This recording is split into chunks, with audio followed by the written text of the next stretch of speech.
aban NDC aye papa John Dramani Mahama edano de di kan mema na kwaba e de ababo no mantem yewura waba ye mawatena ase eburu na machia nananom soso ne wona trankunye sanse o masase so na ye operate but you see the aban John Dramani Mahama e de ye Ghana fo no ade sa bia no wa ma Ghana fo mabu no ahu se ani da so bia ni ho how eye campaign message eye no a de e no mo de bedada Ghana fo e de gi tumi eni akonya and the ordinary Ghanaian ahu se NDC ba ye na setena owo mu no under NPP say tete pansam ene asofo bebre kusi omo nsori because omo ntumi enya sika krampo mfa nto nyinam nkane nyinam hodin kane ye wo man mu ha ena aban ma yete ase se omo di prudent measures agu akwan mu ntie fuel kra bafom just this week enkwan fuel price etima jump over 1 Ghana cedis. But you attest to the fact say ba fom na me kire se e ba fom no na e free say aban so de hihye ya aba enu nte prudent measures eno de agu akwan mu nte why is that prudent measures what you say enti wo check sa normal we nyina utimu say NDC aban John Dramani Mahama ye de ani to ne so a enye yie na arehosem kese pa e wo honom ne say His Excellency John Dramani Mahama ede na probo e babo no mantemu no ye bebisa ya ho pa say e dien na waye no bono mantemu a enu nti oba probo oba be ye den o se na oba ye wadi mfia he enti wakate sword e na wo ba inspection o enu no chese wonya hwe hwe wo hu se na me free say President Mahama e hye Ghana fo bo se oba be ye reset na o kan tworo no ba bi a osise obi ba Kristo mu a na wa ya abode foforo enti ne no madada ni nyina ye den etwam enu ntinka oman a o mampanyini bi aba amaya pamo na ya san ma no akwanya bi so omra na omra me yansiesie no enka o mampanyini ba aprobo a enka ye behu ni se o mampanyini afa bas mbajo wati ase na ni ministers ni nyina ete bas num na okọ na omudi ya save o minor pairs unim President Mahama eba ne convoy V8 Land Cruisers mako 22 ene dinachi aya na mostly wo hu ne saa ya na mostly ni nyina me nimsa woni ne na mti wo be defend ananya saa defend na me defend okay ya so ha yen saa de ne ye bisa mu okay obehemu no wo de hwe bia na police dim national security dim medase buru enti ebi no be di kan akwa akwhwe se eye hwan wenya advanced team presidential protocol na advanced team di kan ko advanced team no mampanyini ka ne nka ho bi we ye ka ne o mampanyini nam tu hwe videos a me dia sende wa we no mampanyini ka no ankasa di mu bi e na ekọ ka ne o ebo mampanyini ho ban enkoa no mako 22 advanced team no de ne nka ho enti ye bisa ye ho se a police fo e ka aseka ho a ministers cars e ka ho a eye hwan sika ene ye de topatru e de agu ka num eye me na oti dwom a wono ti wuram ahasuo kirebene tuntumire pampam srada e pam no wuram se okwa akodo koko oti ni koko wie agina wiem wo sehwe ya matwa e kari koko no a e wo akontomra na ode ababa bi owi aban si ni sika krese se de ma no ye nsa ntwia sika oman a ya duru se sika ni oman num enti koko akuafo sika mpo ya teso no yetimi live sala serious life we so mampanyini e babo no region just last year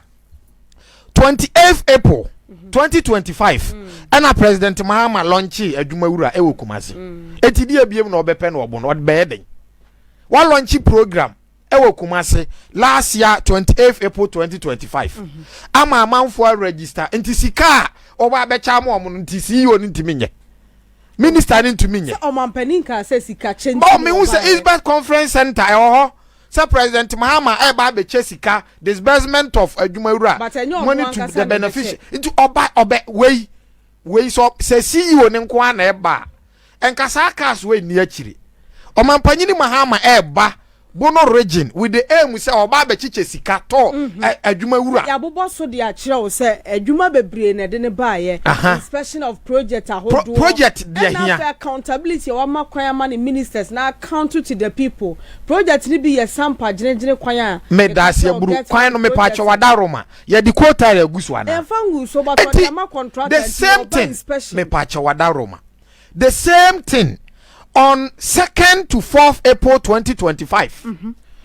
President Mahama appointed road minister Yewura Abuja. Oba Abono region ha. Ono the minister ne nko eba no. V8 Land Cruiser nko 48 ena na di nachi. Ebe fa ye kwan yi so ebo mfituro maami bia one ne ba enam kwan so omukọ afuma ne ba ne yare asema. Efituro ko akra no mu ma che so omo admit no e hospital. Ekwan no ya ye kwan na ye nyai minister atumi aba 1 year yi e de kasa ba be fa kwan ne so ekwan a ye ya ye gye ato ho ama obi ahwere ne de hye eno no mampanyini atumi aba o so oba be inspect sa kwan anade yen aban na ye kwan ananya aban na ye kwan aban na award ne contract kwan osisika no kra ta ho enti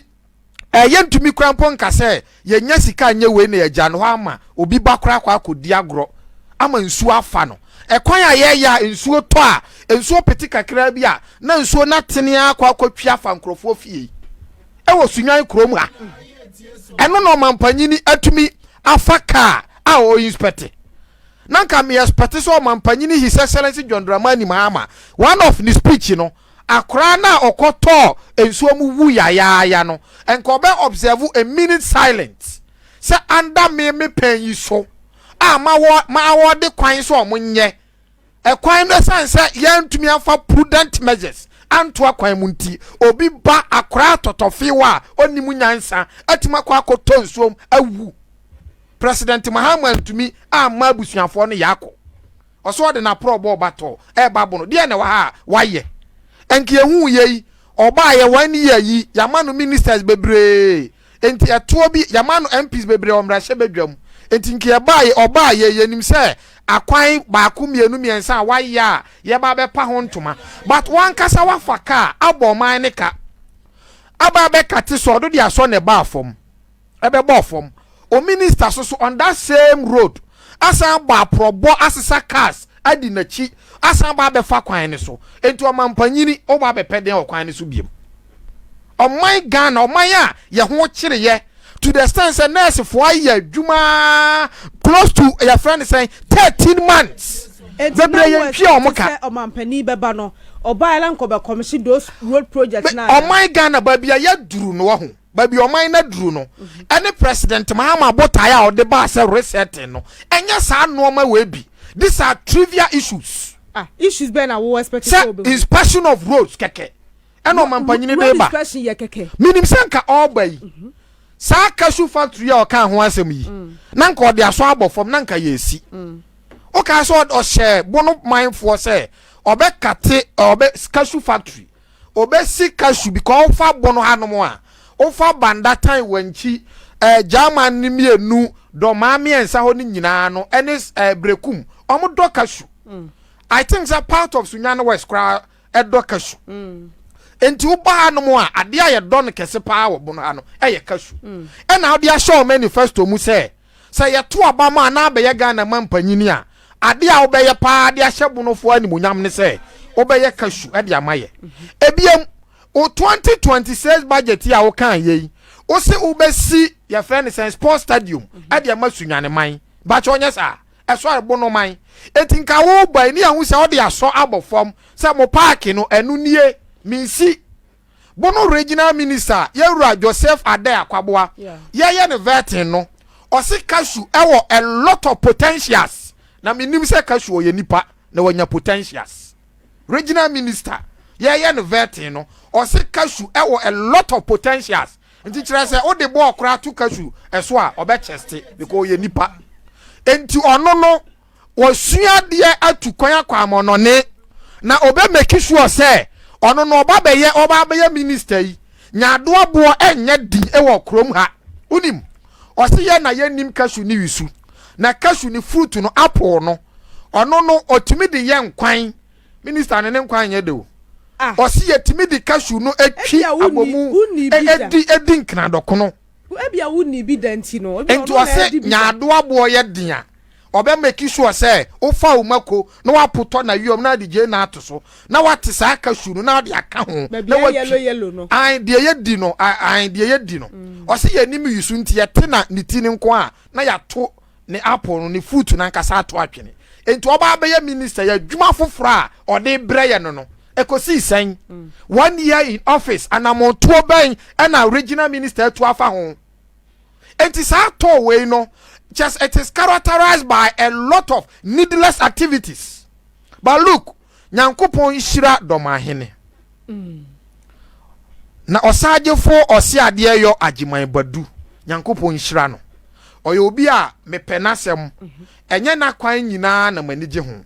but e ba no say yem project obono region yem project domaman yem mabono enko akira he is primus inter pares ne records no it is unmatched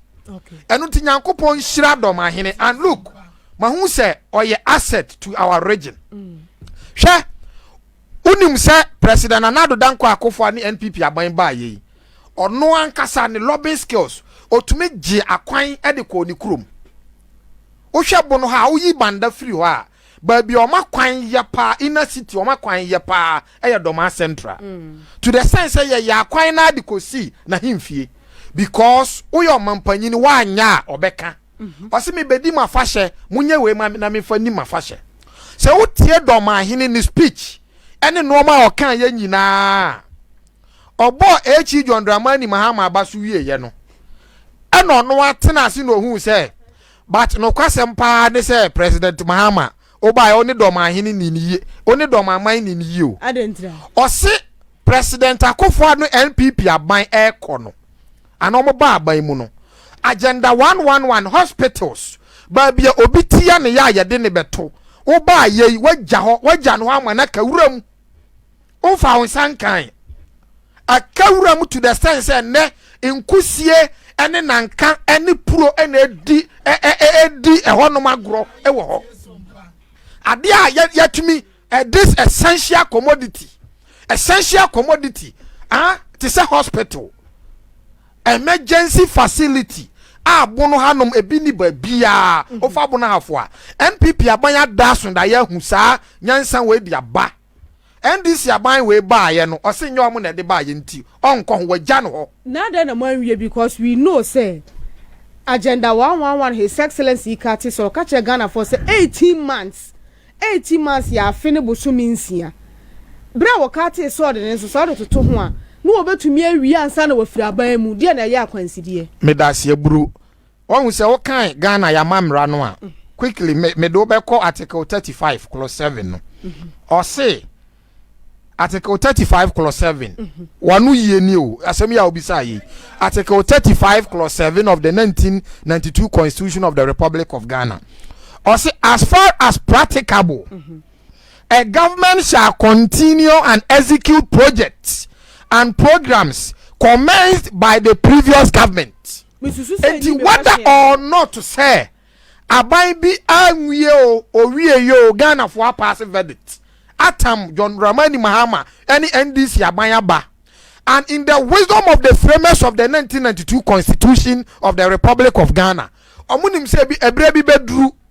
ama President Mahama ba be Ghana mampanyini. Na yebesi emergency facility bi odoma hinkro wanhwe ya obegya no ho nti no omudi hye mu no nti ayen hyede mo mampanyini so oye ayen hyede mampani bia nya his excellency nti enei no akan force my question no I Mrs. Say emra we ya woken kan nya ansa me question no manka say adenti na President Mahama anto aso na wa kan emra na mayate ase emra ne kura hyede so onto aso no onto aso me say bra his excellency did na so bobo form no now we show the timeline or the maye ya bosome afi ene bosome nsia ya 18 months na no obetumi awie ansa na wafiri aban mu die enti na wanwie nei ye gina mra ne so de aka kire aban foforo wa ba ne se onkonko to aso you see say yes sir ye bisa in same way ya wo na ye pese ye kire say amanyofo and take Ghana for granted no say ye bisa say aban a obehya ade bia so ode oman sika ehye mu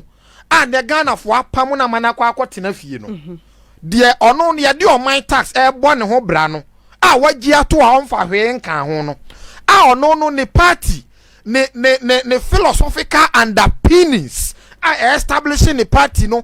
probity and accountability si e jai say ye misa no ho nsem na se be kwa akobisa say die nti na ban dada na nwia na ye pese ye kire say president Mahama onko so a na o ma ye no ma aka ho no enka wuram no panyini ye ka ne sanso a na kire say ye ya hyemra we ye chi say ne oba aban mu na wo ka say me ya ade bi within 1 year te say Jengine SOMPA road exactly ye tie ene a sporty ball ma ye hwe wo Facebook here ne o mampani nsema be ka chia wo say by the end of 2027 yes sir yes sir Derek wo say enko 2027 awie ne wo wie gire SOMPA kwan a ye be ka kan say ye be commission okay ma obi ahu sa fe de ye nyusu anampo kransi ye yusu mpa officially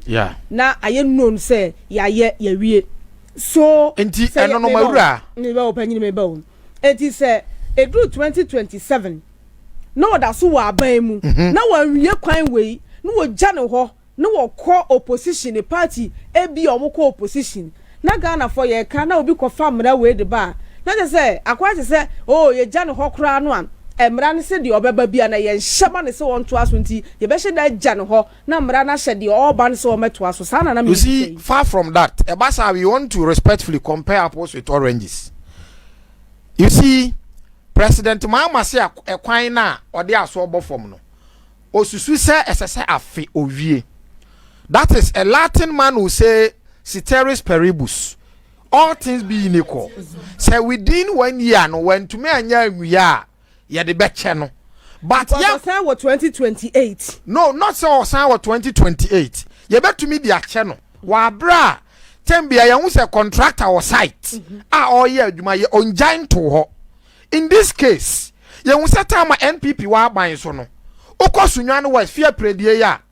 abre ni abre bia na contractor or site emre antumi amma kwan so all things were not equal enu nti o man ntumi anwie. But it is sad. Say ade hu hia pa apomuden ho nsem. Wahu aban bi beba na oso no no ade na ni gye ho na ni so ade hunu pa eye ma pad. Pad na President Mahama say eye na ni so ade hunu. Enu nti sike asase ade kwose hospital mu no onfa nkoshem. Na mom e ma pad na president apeja pad akosoro na wato na wacheste na wache no se all launch pad no Mahama pad no oso pad mu se no de kosoro na wakai time a ne mranti brem no obobo no yi keche o de pad yi keche so mampanyini benya konwa na oso be prioritize a ma pad obe prioritize pad over hospital e tre Ghana fo nyina se ye sorry because o mampanyini no eni o man no ho adwempa enu nti Nyankopon hira do mahene so hu ye no eye ne ya pa se ade fefefe wei ekoso na wajai ato honom a esei wonim so o kan ye no o se nya do mahanko a Ghana mia bebre enu so aka ho so e kire se deliberately aban na ye na dwen se honom no enye nani so ade hunu wonim de ntia enye nani so ade hunu no look under his excellency John Dramani Mahama oba ye wa ready budget maku mienu i.e. 2025 budget 2026 budget nowhere in the budget any ya state say ye be fa nurse for ebiem nurse for kakra omo man Ghana ha adwuma no kra no oma bra oma ho odin so no aban ba ye minister yewura kwabena minta kando asasa ebi mo san de omo ko amonone tonaton minister oye tonaton ye nurse for kakra wa ha na omo nso no omo condition of service krampo no minister no oba e wantwia. So there is no motivation abaya o take it up now less than 6 months office and as a ministry or preside no omo de strike and the man kwan eji na tata